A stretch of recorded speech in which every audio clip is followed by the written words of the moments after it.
بسم اللہ الرحمن الرحیم ومن یتق اللہ یجعل لہ مخرجا۔ اللہ سبحانہ وتعالیٰ سورہ طلاق کی آیت نمبر 2 میں فرماتے ہیں جو اللہ سے ڈرتا ہے اللہ اس کے لیے ایک راہ بنا دیتے ہیں۔ اور آج اللہ سبحانہ وتعالیٰ نے ہم سب کے لیے راہ بنا دی کہ ہم آج آن لائن بیٹھ کر قرآن پاک پڑھ رہے ہیں، سن رہے ہیں، سمجھ رہے ہیں اور اس کو اپنے عمل میں ڈھالیں گے انشاءاللہ۔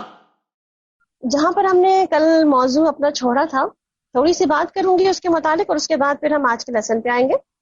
ہم نے جہاں پر بات مکمل کی تھی، چونکہ بات جلدی جلدی مکمل ہوئی تھی تو اس میں جو 2 ریلیونٹ ٹاپک تھے جو اس کو میں نے اسکپ کیا تھا وہاں پر، تو ایک ٹاپک جو تھا وہ تقدیر کا تھا، تقدیر پر ایمان۔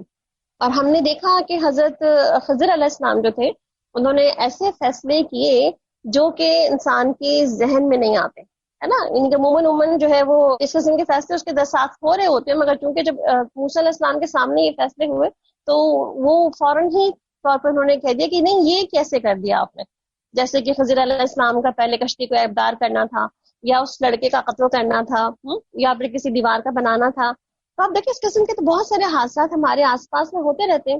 ہماری بعض اوقات کچھ دعائیں قبول ہوتی ہیں، کچھ دعائیں نہیں ہوتی، کبھی کچھ حادثات میں انسان کبھی کچھ چیزیں کھو دیتا ہے، کبھی جسم کے اپنے کوئی اعضاء کھو دیتا ہے، کبھی مالی نقصان کر لیتا ہے۔ اور عموماً اس طرح کے حادثات میں انسان دیکھے تو وہ کیا سوچتا ہے کہ اللہ کا شکر ہے اس نے مجھے اس سے بچا دیا، مجھے وہ تکلیف تو نہ آئی نا۔ یعنی کہ مومن جو ہے وہ عموماً ہمیشہ وہ پازیٹیو سائڈ دیکھ رہا ہوتا ہے کہ شکر ہے کہ میری جان بچ گئی، یعنی کہ بال تو چلا گیا تو کوئی بات نہیں، یہ شکر ہے کہ میری ٹانگ پھٹنے سے بچ گئی، الحمدللہ صرف فریکچر ہی ہوا ہے۔ یعنی کہ بہت سی چیزوں میں نا ہم اپنا اس طرح سے دیکھ رہے ہوتے ہیں۔ تو آپ دیکھیں اس قسم کے روزانہ فیصلے ہمارے سامنے ہو رہے ہوتے ہیں اور ہم انہیں کیا کہتے ہیں؟ الحمدللہ۔ تو یہاں پر بھی حضرت موسیٰ علیہ کے ساتھ جو چونکہ ان کے سامنے انویژولی ہو رہا تھا نا، وہ دیکھ رہے تھے، اس لیے وہ خاموش نہیں رہ پائے، ورنہ یہ سب چیزیں ہمارے روزمرہ زندگی میں ہم دیکھ رہے ہوتے ہیں اور ہو رہے ہوتے ہیں ہمارے ساتھ۔ تو تقدیر پر ہمارا ایمان ہی ایسا ہی ہے کہ اللہ سبحانہ تعالیٰ جو بھی ہمیں تقدیر میں دیتے ہیں، چاہے وہ ہمیں پسند آئے یا ہمیں پسند نہ آئے، ہمیں ان کے فیصلوں پہ راضی ہونا ہوتا ہے۔ اور اس فیصلوں میں ہم اللہ کو الزام نہیں دیتے کہ اللہ آپ نے میرے ساتھ ایسا کیوں کر دیا، میرا یہ بچہ کیوں لے لیا، میرے ساتھ ہی ساری مصیبتیں کیوں آ گئیں، وائی می۔ ہم اللہ تعالیٰ کے ساتھ یہ نہیں کہتے۔ جیسے آپ علیہ وسلم کے پاس ایک آدمی آیا، اس نے کہا کہ آپ علیہ وسلم مجھے کوئی افضل عمل بتائیں۔ آپ نے فرمایا اچھا تم ایمان لاؤ، جہاد کرو فی سبیل اللہ۔ اس نے کہا کہ مجھے کوئی آسان عمل بتائیں، یہ بہت مشکل ہے۔ تو آپ نے فرمایا اچھا معاف کر دیا کرو لوگوں کو اور صبر کیا کرو۔ اس نے کہا مجھے کوئی اس سے بھی آسان عمل بتائیں آپ۔ تو آپ علیہ وسلم نے فرمایا کہ اچھا تقدیر پر راضی ہو جاؤ، اللہ تعالیٰ تم پر جو بھی فیصلے اپنی حکمت یا رحمت سے لگائے اس کو جو ہے اللہ پر الزام نہ دینا۔ اس کا مطلب کیا ہوا؟ سب سے آسان عمل کیا ہے کہ اللہ تعالیٰ کی تقدیر پر راضی ہو جائے انسان، اور کیا کہے رضیت باللہ ربا وبالاسلام دینا وبمحمد نبیا۔ تو آپ دیکھیں رضیت باللہ ربا جو ہے اللہ میں راضی ہو گیا، یہ راضی ہونا بہت ضروری ہے۔ تو آپ دیکھیں فرشتے تو روزانہ بہت سے کام کر رہے ہوتے ہیں، کہیں بارش برس رہی ہوتی ہے، کہیں پہ طوفان آ رہے ہوتے ہیں، کہیں پہ ہریکینز آ رہے ہوتے ہیں، کہیں زلزلے آ رہے ہوتے ہیں، کہیں پہ بجلی کا عذاب آ رہا ہوتا ہے، کہیں پہ کچھ، اور جیسے آج کل ہم دیکھ رہے ہیں کہیں پہ کرونا ہے، کہیں پہ کون سی وبائیں ہیں، کہیں پہ زیادہ ہے، کہیں پہ کم ہے۔ تو یہ فرشتے ہی سارے کام کر رہے ہوتے ہیں نا اللہ تعالیٰ کے۔ تو خضر علیہ السلام نے سارے جو کام کیے یہ کوئی انہونے کام نہیں تھے، فرشتوں کے ذمے ایسے بہت سارے کام ہیں جو وہ کر رہے ہوتے ہیں اور وہ ہماری عقل میں نہیں سما رہے ہوتے۔ ٹھیک ہے، تو ایک تو ہم نے مسئلہ جو پڑھا وہ تقدیر کا معاملہ تھا۔ ایک اور چیز ہم نے پڑھی تھی کہ وہ جو دیوار بنا دی تھی، اللہ تعالیٰ نے ان کے بارے میں کیا کمنٹ کیا؟ وَكَانَ أَبُوهُمَا صَالِحًا، کہ اس کے جو والدین تھے نا بہت نیک لوگ تھے۔ تو آپ دیکھیں نیک لوگوں کے ساتھ اللہ تعالیٰ کیا معاملہ کرتا ہے کہ اللہ نے ان نیک لوگوں کا خزانہ، چاہے وہ علم و دولت کا خزانہ تھا، چاہے وہ مال و دولت کا خزانہ تھا، جو بھی خزانہ تھا اس کو محفوظ کر دیا، یعنی کہ ان بچوں کے لیے اللہ تعالیٰ نے وہ خزانہ محفوظ کر دیا۔ تو کہا جاتا ہے کہ جب والدین نیک ہوں تو والدین کی نیکیوں کا صلہ اولاد کی خوشی کی شکل میں آتا ہے۔ اور اسی طرح آپ دیکھیں کہ والدین کی نیکیاں جو ہیں اولاد کو برکتیں اور دنیا اور آخرت میں بھلائیاں اسی سے ملتی ہیں۔ اور یہ بھی کہا جاتا ہے کہ والدین اگر آخرت میں اولاد کی سفارش کے حقدار بن سکتے ہیں، اسی طرح جیسے کہ اولاد بھی والدین کی شفاعت کی حقدار بن سکتی ہے، جیسے کہ حافظ قرآن ہو کر کے۔ تو ایک بہت بڑے سلجھے ہوئے شخص کہتے ہیں کہ جب بھی میں کسی بہت ہی طریقے والا خوشحال نوجوان کو دیکھتا ہوں تو مجھے یقین ہو جاتا ہے کہ اس کا باپ جو تھا وہ بہت نیک آدمی تھا۔ یعنی کہ ہم بھی کسی کو دیکھتے ہیں نا ایسا تو ہمیں بھی لگتا ہے ہاں فلاں بڑی اس کی اپ برنگنگ بہت اچھی ہوئی ہے، اس کی اچھی بہت کلچرڈ بہت مینرڈ پرسنالٹی ہے یہ۔ تو اس میں ہمیں کیا نظر آتا ہے کہ کانا ابوہما صالحا، ڈاکٹر وزی کہتے ہیں کہ یہ جب نوافل کی ادائیگی میں مجھے کچھ سستی آنے لگتی ہے تو میں اپنے بیٹے کی پریشانیاں مجھے یاد آ جاتی ہیں، اور کہ کہیں یہ میری اولاد کو میری سستی کی وجہ سے کوئی پریشانی تو نہیں ہو رہی۔ اب دیکھیں اس طرح سے والدین کا سوچنا، کل ہم نے ایک اور چیز پڑھی تھی اور اس میں کیا پڑھا تھا، سورہ بنی اسرائیل میں والدین کے لیے دعائیں، وہاں پر ہم نے اولاد کے حقوق پڑھے تھے کہ اولاد کو کیا کرنا چاہیے والدین کے ساتھ، ان کے لیے دعائیں، رحمت، بخشش، خدمت، ان کے ساتھ اچھا معاملہ کرنا، اسنا کرنا، وہ ساری چیزیں ہم نے پڑھ لی تھی۔ یہاں جو کانا ابوہما صالحا، یہاں پر جو ہم بات کر رہے ہیں، یہاں پہ کیا چیز ہے بیسکلی کہ والدین کے کیا حقوق ہیں اولاد پر، والدین کو کیا کرنا چاہیے اولاد کے لیے۔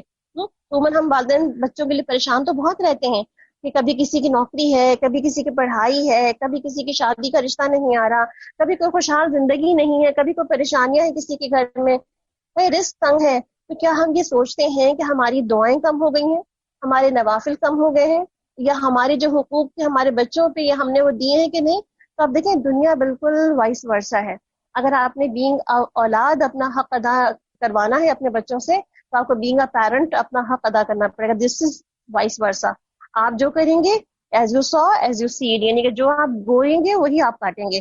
عبداللہ بن مسعود کہتے ہیں کہ جب میں رات کی نوافل کی ادائیگی کے وقت اپنے چھوٹے سے بچے کو سوتے ہوئے دیکھتا ہوں تو میں اس کو کہتا ہوں کہ تمہارے روشن مستقبل کے لیے ہے، یعنی کہ جو میں کھڑے ہو کے نفل ادا کر رہا ہوں اس وقت یہ تمہارے روشن مستقبل کے لیے۔ اس کا مطلب کیا ہوا؟ اور یہ کیا آیت یاد کرتے ہیں اس کے بعد وَكَانَ أَبُوهُمَا صَالِحًا۔ ابن مصعب بھی کہتے ہیں کہ میں اپنے بیٹے کے لیے کہتا ہوں کہ اے میرے بیٹے، بے شک میں نے تیرے فائدے کے لیے اپنی نماز میں رکعتیں یا قیام زیادہ کر لیا ہے۔ اب ہم جتنے بھی پیرنٹ ہم یہاں پر آج بات کر رہے ہیں تو کیا ہم بینگ اے پیرنٹ اپنے بچوں کے اندر کچھ خرابیاں دیکھتے ہیں، کوئی بگاڑ دیکھتے ہیں، دین سے دوری دیکھتے ہیں، نماز کا بچوں کو ہوش نہیں، نماز کا بچوں کا شوق نہیں ہے، عبادتوں کی طرف بچے نہیں آتے، صدقہ و خیرات کی طرف نہیں آتے، تو ہم سوچیں کہ کیا یہ سب کچھ ہم نے کیا ہے؟ ہم نے دیا ہے اپنے بچوں کو؟ ہم نے کیا دیا ہے؟ ہم نے اپنے رب کی بات کتنی مانی ہے کہ بچے ہماری بات مانیں؟ تو اپنی اصلاح کی طرف پہلے توجہ دیں، انشاءاللہ اللہ تعالیٰ آپ کی خیر کے ساتھ آپ کے بچوں میں وہ خیر ٹرانسفر کر دے گا۔ اس کا مطلب ہے کہ پہلے اپنی اصلاح کریں، کچھ غلطیاں ہو گئی ہیں پیچھے توبہ استغفار کر لیں، کیونکہ خیر کا ریئیکشن خیر ہی ہوگا آگے، ورنہ اگر آپ نے کچھ غلطیاں کر رکھی ہیں اور اس کو آپ کہیں کہ جی وہ تو ہو گئی تھی کوئی بات نہیں، اس پہ توبہ استغفار کریں، انشاءاللہ آگے کے راستے اللہ تعالیٰ ہمارے لیے ہموار کر دے گا۔ نحمده ونصلي على رسوله الكريم، اما بعد، فاعوذ بالله من الشيطان الرجيم، بسم الله الرحمن الرحيم، رب اشرح لي صدري ويسر لي امري واحلل عقدة من لساني يفقهوا قولي، رب زدني علما، اللهم فقهنا في الدين، اللهم إني أسألك علما نافعا ورزقا طيبا وعملا متقبلا، آمین یا رب العالمین۔ سورہ کہف پارہ نمبر 16۔ وَيَسْأَلُونَكَ عَنِ ذِي الْقَرْنَيْنِ قُلْ سَأَتْلُو عَلَيْكُمْ مِنْهُ ذِكْرًا، اور ان لوگوں کو تم ذوالقرنین کے بارے میں جو پوچھتے ہیں ان سے کہو کہ ان کا حال بھی میں تمہیں کچھ سناتا ہوں۔ بیسیکلی وہ وہی سوالات ہیں جو سورہ کہف کی ابتدا میں مشرکین نے اور یہودیوں نے کیے تھے آپ صلی اللہ علیہ وسلم سے، تو انہی سوالات کے جواب میں ایک سوال یہ بھی تھا کہ ذوالقرنین کون تھا۔ اِنَّا مَكَّنَّا لَهُ فِي الْأَرْضِ وَآتَيْنَاهُ مِن كُلِّ شَيْءٍ سَبَبًا، ہم نے اس کو زمین میں اقتدار عطا کر رکھا تھا اور اس کو ہر قسم کے اسباب اور وسائل دے رکھے تھے، یعنی کہ ہر طرح کا ریسورس مٹیریل اس کے پاس موجود تھا۔ یعنی کہ کامیاب بادشاہ کون ہوتا ہے؟ جس کے پاس مکمل اسباب اور وسائل ہوں، یعنی کہ اس کے پاس مین پاور بھی ہو اور اس کے بعد ماننے والے لوگ بھی ہوں، یعنی کہ ریسورسز ہوں، اس کو استعمال کرنے والے لوگ نہ ہوں، بات نہ مانتے ہوں، تو آپ کے سارے ریسورسز کسی کام کے نہیں ہوتے۔ اس نے پہلے ایک مہم کا سر و سامان کیا، حتیٰ کہ وہ غروب آفتاب کی حد تک پہنچ گیا تو اس نے سورج کو ایک کالے پانی میں ڈوبتے ہوئے دیکھا، وہاں اسے ایک قوم ملی۔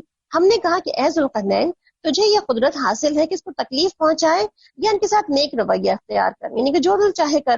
اس نے کہا کہ جو ان میں سے ظلم کرے گا اس کو سزا دیں گے اور پھر وہ اپنے رب کی طرف پلٹایا جائے گا اور اس سے بھی زیادہ سخت عذاب کی طرف جائے گا۔ یعنی کہ انہوں نے فاتح جو ہوتے ہیں نا، کہتے ہیں نا کہ جو مسلمان اور نیک لیڈرز ہوتے ہیں تو ان کا رویہ کیا ہوتا ہے کہ ان کے پاس اختیارات زیادہ ہوں بھی تو وہ اپنے اختیارات کو اتنا بے دریغ استعمال نہیں کرتے کہ وہ لگے کہ بس پاور مل گئی ہے اور پاور کو ہر جگہ یوز کرنی ہے، تو کیا کہتے ہیں کہ نہیں بس اگر کوئی جیسا برا کرے گا تو اس کو سزا ملے گی، اگر کوئی برا نہیں کرتا تو پھر اس کو کوئی سزا نہیں دی جائے گی.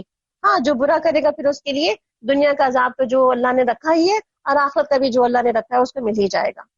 اور جو ان میں سے ایمان لے آئے گا اور نیک عمل کرے گا اس کے لیے اچھی جزا ہے، اور اس کو ہم نرم احکام دیں گے. پھر اس نے ایک اور مہم کی تیاری کی، یہاں تک کہ وہ طلوع آفتاب کی جگہ تک جا پہنچا. وہاں اس نے دیکھا کہ سورج ایک ایسی قوم پر طلوع ہو رہا ہے جس کے لیے دھوپ سے بچنے کا کوئی انتظام ہم نے نہیں کیا، یعنی کہ اللہ تعالیٰ نے کوئی شیلٹر نہیں بنایا ہوا تھا. یعنی ایسی وہ جگہ تھی کہ جہاں کوئی شیلٹرز نہیں تھے، نہ درخت ہوں گے، نہ بلڈنگز ہوں گی، نہ کوئی پہاڑ ہوں گے اس طرح کے. یہ حال تھا ان کا، اور ذوالقرنین کے پاس جو کچھ تھا اسے ہم جانتے تھے. پھر اس نے ایک اور مہم کا سامان کیا، یہاں تک کہ وہ دو پہاڑوں کے درمیان پہنچا تو اسے وہاں پہ ایک قوم ملی جو مشکل سے کوئی بات سمجھتی تھی. ان لوگوں نے کہا کہ اے ذوالقرنین، یاجوج اور ماجوج اس زمین میں فساد پھیلاتے پھرتے ہیں، یا تمہارے پاس کوئی ایسا انتظام ہے کہ ہم کچھ تمہیں مال سے مدد کریں تو تم ہمارے درمیان ایک بند تعمیر کر دو؟ یعنی کہ تمہارے پاس کچھ ایسا ہے کہ اگر ہم تمہیں تھوڑی سی ہیلپ آؤٹ کریں تو تم ہمارے لیے یہ کام کر دو؟ اس نے کہا کہ جو کچھ میرے رب نے مجھے دے رکھا ہے وہ بہت، بس تم محنت سے ساتھ میری مدد کرو. یعنی کہ مجھے جو مدد چاہیے تمہاری وہ کیا ہے کہ تم میرے ساتھ جو ہے نا، میرے جو پلان جو میں کر رہا ہوں اس پہ تم اس کو ورکیبل بنانے کے لیے اس میں میری ہیلپ آؤٹ کرو کہ تم کیا کر سکتے ہو. میں تمہارے ان کے درمیان ایک بند بنائے دیتا ہوں، مجھے لوہے کی چادریں لا دو. یعنی کہ تمہارے ذمہ کیا کام ہے کہ مجھے چیزیں پرووائڈ کرو اور مجھے ہیلپ کرو. اور جب دونوں پہاڑوں کے درمیانی خلا کو اس نے پاٹ دیا تو لوگوں سے کہا کہ اب آگ بہکاؤ. حتیٰ کہ جب یہ آگ بالکل سرخ ہو گئی تو اس نے کہا کہ لاؤ اب اس میں پگھلا ہوا تانبا انڈے لو. یعنی کہ سارے کام جو تھے اس نے ان لوگوں سے کروائے. یاجوج اور ماجوج میں چڑھ کر نہیں آ سکتے تھے اور اس میں نقب لگانا بھی ان کے لیے مشکل تھا. ذوالقرنین نے کہا کہ یہ میرے رب کی رحمت ہے، مگر جب میرے رب کے وعدے کا وقت آ جائے گا تو وہ اس کو پیوند خاک کر دے گا، اور میرے رب کا وعدہ برحق ہے. یعنی کہ آپ دیکھیں ایک جو بیسٹ کہتے ہیں نا کہ جو لیڈر ہوتا ہے یا جو بیسٹ جو کسی انتظام کو سنبھالنے والا کوئی بادشاہ یا کوئی حکمران ہوتا ہے، اس کی ذمہ داری کیا ہوتی ہے کہ لوگوں کو بھی ساتھ لے کے چلنا، اپنے وسائل کا بھی استعمال کرنا، اور لوگوں کے اندر جو پوٹینشیل ہے اس کو بھی لے کے سامنے آنا.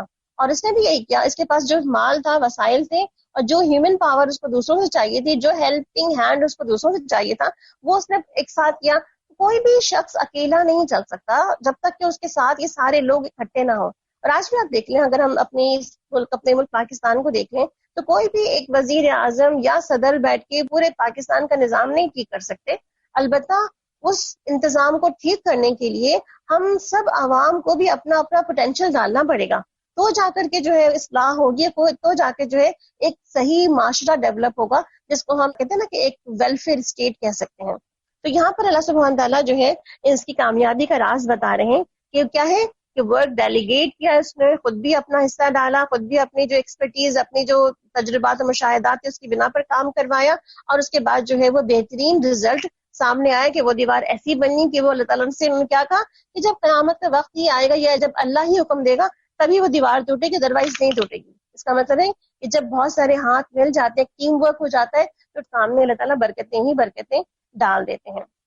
اور اس روز ہم لوگوں کو چھوڑ دیں گے کہ ایک دوسرے سے ٹکرا رہے ہوں گے، اور سور پھونک دی جائے گی، اور ہم سب انسانوں کو ایک ساتھ جمع کریں گے. اور وہ دن ہوگا جب ہم جہنم کو کافروں کے سامنے لائیں گے، ان کافروں کے سامنے جو ہماری نصیحت سے اندھے بنے ہوئے تھے، وہ سننا ہی نہیں چاہتے تھے. تو کیا یہ لوگ جنہوں نے کفر اختیار کیا یہ خیال رکھتے ہیں کہ اللہ کو چھوڑ کر میرے بندوں کو اپنا کارساز بنا لیں گے؟ ہم نے ایسے کافروں کی تو مہمانی میں جہنم تیار کر رکھی ہے. قُلْ هَلْ نُنَبِّئُكُمْ بِالْأَخْسَرِينَ أَعْمَالًا، اے محمد صلی اللہ علیہ وسلم ان سے کہو کہ ہم تمہیں بتائیں کہ اعمال میں سب سے زیادہ ناکام و نامراد کون لوگ ہوتے ہیں؟ وہ کہ جن کی دنیا کی زندگی میں ہی ساری جدوجہد ان کی بھٹکی رہی، یہ سیدھے راستے سے بھٹکتے رہتے ہیں، اور وہ سمجھتے ہیں کہ وہ سب کچھ ٹھیک کر رہے ہیں. یہ وہ لوگ ہیں جنہوں نے اپنے رب کی آیات کو نہ مانا اور اس کے سامنے پیشی کا یقین ہی نہ کیا، یعنی اس کے سامنے حاضر ہونے کو حق ہی نہ جانا، اور اس لیے ان کے سارے اعمال ضائع ہو گئے. قیامت کے روز ہم انہیں کوئی وزن نہ دیں گے، اللہ تعالیٰ ان کے سارے اعمال کے وزن کی جگہ اس کو بے وزنی کر دیں گے، یعنی کہ اس کو کہتے ہیں نا ہبا منصورہ بنا دیں گے، خاک بنا کے اڑا دیں گے. ان کی جزا جہنم ہے اس کفر کے بدلے جو انہوں نے کیا، اور اس مذاق کی وجہ سے جو وہ میری آیات اور میرے رسولوں کا کیا کرتے تھے. البتہ جو لوگ ایمان لائے اور جنہوں نے نیک عمل کیے، ان کی میزبانی کے لیے فردوس کے باغ ہوں گے جن میں وہ ہمیشہ رہیں گے، وہ کبھی اس سے نکل کر کہیں جانے کو ان کا جی نہ چاہے گا. قل لو كان البحر مدادا لكلمات ربي لنفد البحر قبل أن تنفد كلمات ربي ولو جئنا بمثله مددا.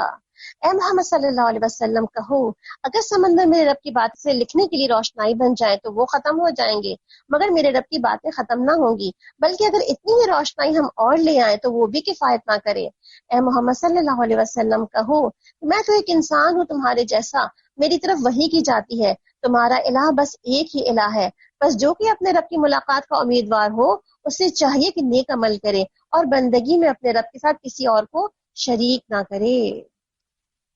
بسم اللہ الرحمن الرحیم، کاف ہا یا عین صاد، ذکر رحمت ربک عبدہ زکریا۔ کاف ہا یا عین صاد حروف مقطعات ہیں، ذکر ہے اس رحمت کا جو تمہارے رب نے اپنے بندے زکریا علیہ السلام پر کی تھی جبکہ اس نے اپنے رب کو چپکے سے پکارا تھا۔ یہاں پر زکریا علیہ السلام نے چپکے سے پکارا، اپنے رب سے دعا کر رہے تھے۔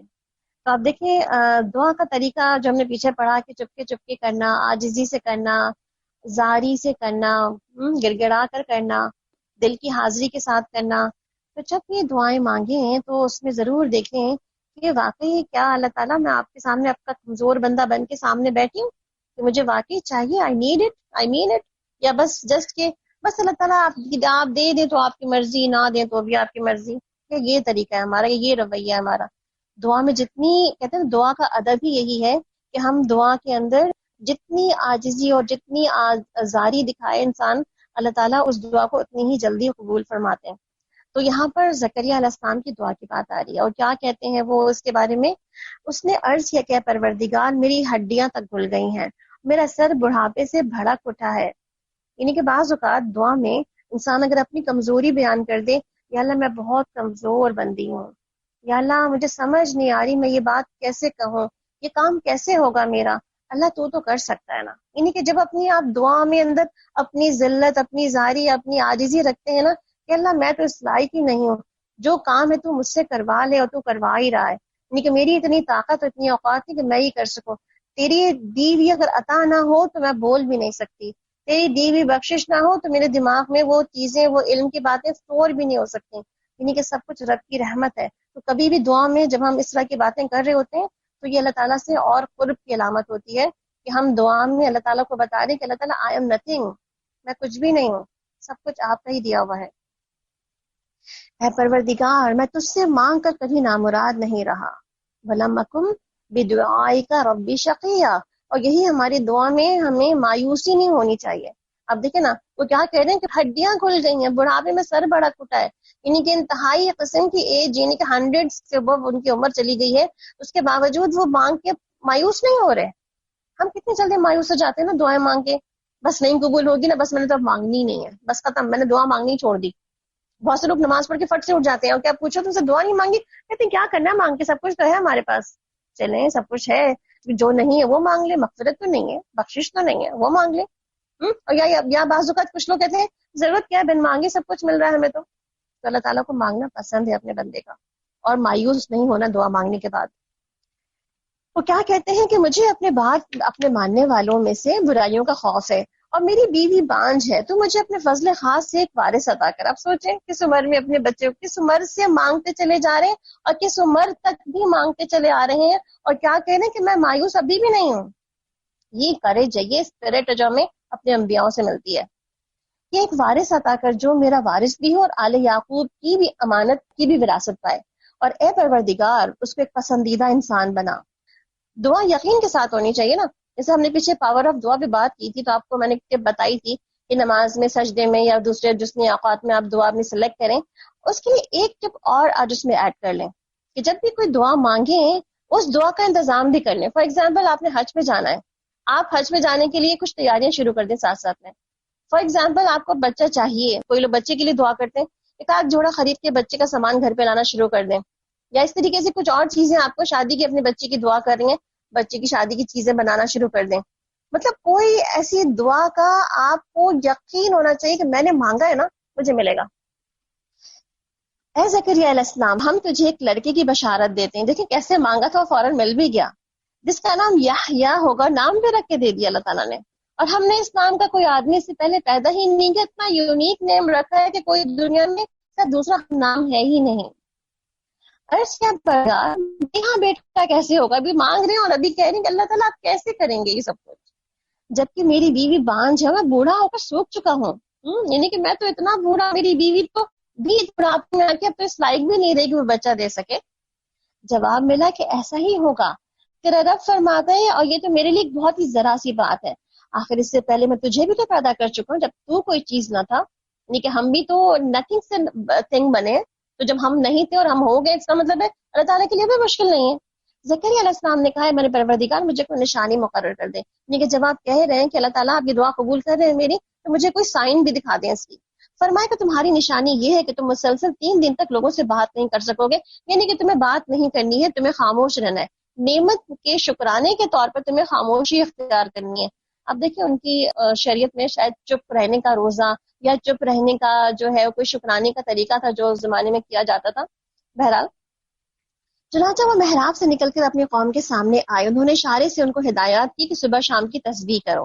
یعنی کہ وہی آپ محراب یاد رکھیں، پیچھے مریم علیہ السلام کی بات ہوئی تھی، وہاں پہ بھی محراب کا ذکر تھا کہ مریم علیہ السلام وہاں پر عبادت کیا کرتی تھی.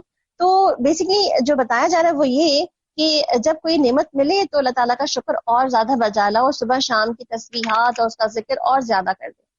اے یحییٰ کتاب کو مضبوطی سے تھام لو. اب یحییٰ دنیا میں آ گئے اور ان کو وہ اتنے بڑے بھی ہو گئے کہ ان کو حکم دیا جا رہا ہے کہ اب کتاب کو مضبوطی سے تھام لو. حنانا من لدنا وزکاہ وکانا تقیہ. ہم نے بچپن سے اس کو حکم سے نوازا اور اپنی طرف سے اس کو نرم دلی اور پاکیزگی عطا کی. وبرم بوالدی ولم یکن جبارا عصیا. اور وہ بڑا ہی پرہیزگار، اپنے والدین کا حق ادا کرنے والا تھا، وہ جبار نہ تھا نہ نافرمان. سلام ہو اس پر جس روز کی وہ پیدا ہوا، جس دن وہ مرے اور جس دن وہ زندہ کر کے اٹھایا جائے گا. والدین نیک ہو تو اولاد بھی نیک ہی ملتی ہے. ابھی ہم نے پڑھ لیا وکانا ابوہما صالحا. اگر آپ چاہتے ہیں کہ آپ کی اولاد صالح بنے تو پہلے آپ کو صالح پیرنٹس بننا پڑے گا، ہم سب کو انشاءاللہ. تو یہاں پر کیا کہا جا رہا ہے کہ 3 وحشت کے اوقات ہوتے ہیں انسان کے لیے جب انسان دنیا میں آتا ہے. یعنی کہ پیدائش ہوتی ہے، جب وہ ماں کی پیٹ سے جہاں کمفرٹ زون ہوتا ہے وہاں سے وہ نکل کے باہر آتا ہے، اس کے لیے ایک یہ وحشت کا مقام ہوتا ہے جسے دنیا میں آ کے آنکھیں کھولتا ہے وہ. دوسرا وحشت کا مقام وہ ہوتا ہے جب انسان اس دنیا سے جا رہا ہوتا ہے اور قبر میں جا کے اپنی آنکھیں کھولتا ہے. تیسرا وحشت کا مقام انسان کا اس وقت ہوگا کہ جب انسان حشر کے دن اپنی قبر سے اٹھایا جائے گا. تو ایک وحشت کا وقت ہم دیکھ چکے ہیں، ایک ہم نے دیکھنا باقی ہے اور ایک جو ہے وہ بعد میں آئے گا. اور اس کتاب میں مریم کا حال بیان کرو کہ جبکہ وہ اپنے لوگوں سے الگ ہو کر مشرقی جانب الگ ہو گئی تھی اور پردہ ڈال کر چھپ بیٹھی تھی. اس حالت میں ہم اس کے پاس اپنی روح کو بھیجا اور اس کے سامنے پورے انسان کی شکل میں آئے. مریم علیہ السلام بول اٹھی، اگر تو کوئی متقی آدمی ہے تو میں تجھ سے پناہ مانگتی ہوں. اس نے کہا کہ میں تو تمہارے رب کا فرشتہ ہوں، اس لیے بھیجا گیا ہوں کہ تمہیں ایک پاکیزہ لڑکا دے دوں. مریم نے کہا کہ میرے ہاں لڑکا کیسے ہوگا جب کوئی مجھے کسی بشر نے ہاتھ نہیں لگایا اور میں کوئی بدکار عورت بھی نہیں. فرشتے نے کہا کہ ایسا ہی ہوگا. تمہارا رب فرماتا ہے کہ ایسا کرنا میرے لیے بہت آسان ہے، اور یہ ہم اس لیے کریں گے کہ اس لڑکے کو ان لوگوں کی نشانی بنا دیں اور اپنی طرف سے ایک رحمت، اور یہ کام ہو کر ہی رہنا ہے. مریم کو اس بچے کا حمل رہ گیا، پھر وہ اس حمل کو لیے ایک دور کے مقام پر چلی گئی. پھر جب اس کو زچگی کی تکلیف ہوئی، یعنی کہ جو اس کو لیبر پینز آنے لگے، تو اس وقت ایک کھجور کے درخت کے نیچے پہنچ گئی. کہنے لگی کاش میں اس سے پہلے ہی مر جاتی اور میرا کوئی نام نشان نہ رہتا. فرشتے نے ان کو نیچے سے پکارا اور کہا کہ غم نہ کرو، تمہارے رب نے تمہارے نیچے چشمہ جاری کر دیا، یعنی کہ پانی مہیا ہے، اور تو اس درخت کے تنے کو ہلا، تمہارے اوپر تر و تازہ کھجوریں ٹپک پڑیں گی. یعنی کہ اب دیکھیں جس حالت میں ہوتی ہیں اس حالت میں ان کو نیوٹریشس فوڈ بھی چاہیے تھا نا، تو پانی اور خصوصاً ڈیٹس جو کہ بہت ضروری ہوتا ہے اس موقع پر خواتین کے لیے. اور دوسرا پھر کیا کہا کہ خود ہلا، اس پر جو تھوڑی سی ایفرٹ بھی لگا، یعنی کہ بیٹھے ہی نہ رہو، بلکہ جیسے ہم آج کل ادھر کچھ نہیں کیا جا رہا بس لیٹے رہو. یہاں نہیں کہا جا رہا لیٹے رہو، بلکہ یہاں پہ کہا جا رہا کچھ ایفرٹ بھی کرو، کچھ اپنا ورک آؤٹ بھی کرو، کوئی باڈی اپنا ریزسٹنس، یہ باڈی کی طاقت بھی سامنے شو کرو، تاکہ آگے جو کام ہے وہ باڈی کی طاقت یہ شو کی جائے گی اس کے اندر. تو بس کھا اور پی اور اپنی آنکھیں ٹھنڈی کر. پھر کوئی آدمی تجھ کو نظر آئے تو اس سے کہہ دے کہ میں نے تو رحمان کے روزے کی نظر مانی ہے، اس لیے میں آج میں کسی سے بھی نہ بولوں گی. یعنی ان کی شریعت میں چپ کا روزہ تھا.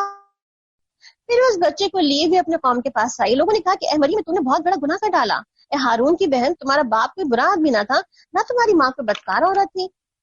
مریم علیہ السلام نے بچے کی طرف اشارہ کر دیا۔ لوگوں نے کہا کہ ہم اس سے بات کریں جو گود میں پڑا ہوا ایک بچہ ہے، یعنی یہ بچہ بات کرے گا ہم سے؟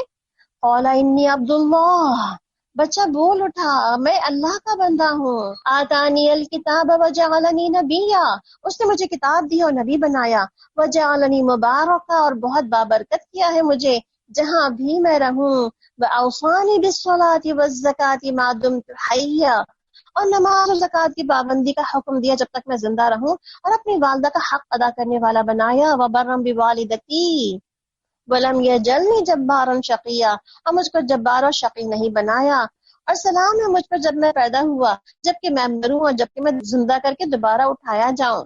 یہ ہے عیسیٰ ابن مریم علیہ السلام، اور یہ ہے ان کے بارے میں سچی بات جس میں لوگ شک کر رہے ہیں۔ اللہ کا کام یہ نہیں کہ وہ کسی کو بیٹا بنائے، پاک ہے وہ ذات کہ جب کسی بات کا فیصلہ کرتا ہے تو کہتا ہے کہ ہو جا، اور پس پہ ہو جاتی ہے۔ آپ دیکھیں کتنا اچھا تعارف ہے یہاں پر حضرت عیسیٰ اور مریم علیہ السلام کا۔ آپ میں سے جتنے بھی لوگ کسی بھی ایسے لوگوں سے تعلق رکھتے ہیں جو آس پاس سے آپ کرسچنز ہیں اور وہ آپ سے سوال کرتے ہیں عیسیٰ علیہ السلام کے بارے میں، مریم علیہ السلام کے بارے میں، آپ ان کو بہت آرام سے سورہ مریم پڑھنے کے لیے دے سکتے ہیں، یہ پڑھ لیں۔ اگر آپ کو واقعی صحیح عقیدہ جاننا ہے ان کے بارے میں تو یہ پڑھ لیں، یہاں پر لکھا ہوا موجود ہے۔ اور اس سے پیچھے ہم نے بہت ساری بات کی ہے اس قرآن کے اوپر، یہ تو آتھینٹک سب کو ایک کہتے ہیں نا ایک یونیورسل ٹروتھ بن گئی ہے۔ قرآن ہے وہ گاڈ ریویلیشن ہے اور اس میں کوئی تبدیلی اب تک نہیں آئی ہے۔ تو یہ تو کنفرم بات ہے، اس میں لکھا ہوا ہر حرف جو ہے وہ سچ اور صادق ہے۔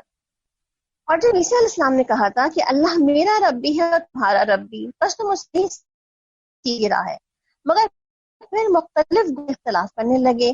جن نے کفر کیا ان کے لیے بڑا ہی وقت ہوگا جبکہ وہ بڑا دن دیکھ لیں گے، اور جب وہ ہمارے سامنے حاضر ہوں گے اس روز سے ان کے کان بھی خوب سن رہے ہوں گے، ان کی آنکھیں بھی خوب دیکھتی ہوں گی، مگر آج یہ ظالم کھلی گمراہی میں مبتلا ہیں۔ یعنی کہ آج حالت یہ کہ آج سن ہی نہیں رہے، آج مان نہیں رہے، اور اس دن تو سب کچھ سامنے آ ہی۔ اور اس حالت میں یہ لوگ غافل ہیں اور ایمان نہیں لا رہے ہیں، اور انہیں اس دن سے ڈرا دو کہ جب کہ فیصلہ کر دیا جائے گا اور وہ حسرت کے سوا کوئی چارہ کار اس وقت نہ ہوگا۔ اللہ تعالیٰ کیا فرما رہے ہیں؟ اس دن ان کے لیے کیا بن جائے گی؟ یوم الحسرہ۔